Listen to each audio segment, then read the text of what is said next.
Hello साथीहरु नमस्कार नमस्ते फेरि पनि स्वागत छ मेरो भ्लग भिडियोमा हजुरहरु सम्पूर्णलाई धेरै दिनपछि फेरि मैले भ्लग भिडियो बनाइसकेका छौं है साथीहरु। यतिखेर हामी चाहिँ टक्क लाएर यहाँनिर ट्र्याक्टर लोड गर्नको लागि भनेर बसेको है।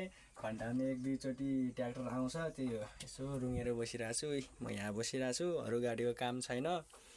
म एक्लै छु साथीहरु, म एक्लै छु है।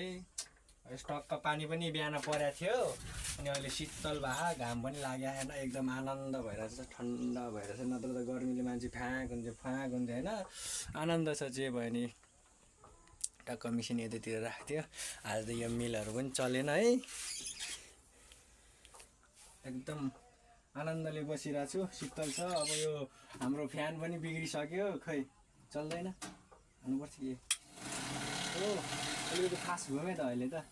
हिजो अस्ति त यहीँ गरिरहेको थियो, त्यो नुन खाएको कुखुरा जस्तै भएको थियो। बल पनि नदिने, घुमाउँदैन नघुमाउनेले होइन।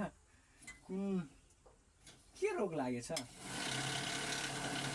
अहिले? कमै छ योभन्दा फास्ट घुम्नुपर्ने होइन साथीहरू, घुमेकै छैन क्या।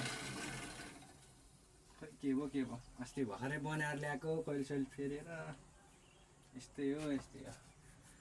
घाम मस्त लाग्यो भनेदेखि त भित्र त एकछिन बस्न सक्दैन, पुरै यिनीहरू तातो हुन्छ फलामहरू है। पुरै आगोभन्दा बेसी हुन्छ, गाह्रै हुन्छ। आगोभन्दा त अलिकति कमै हुन्छ, बेसी भयो भने त मान्छे त मरिहाल्छ नि। यसरी हिलो भएको छ है, अगाडितिर हेर्नु होला, हिलो भएको छ। यतातिर पनि अझ छिटो मारिरहेछ पानीले, केही छैन है साथी हो।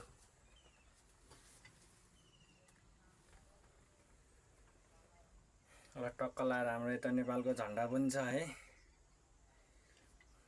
यतातिर गुडियाहरू पनि छ, अलिकति राम्ररी देखेन है। गुडिया सुडिया सब चिज छ है गाडीमा। ल साथी है, आजलाई यति नै, बाई बाई।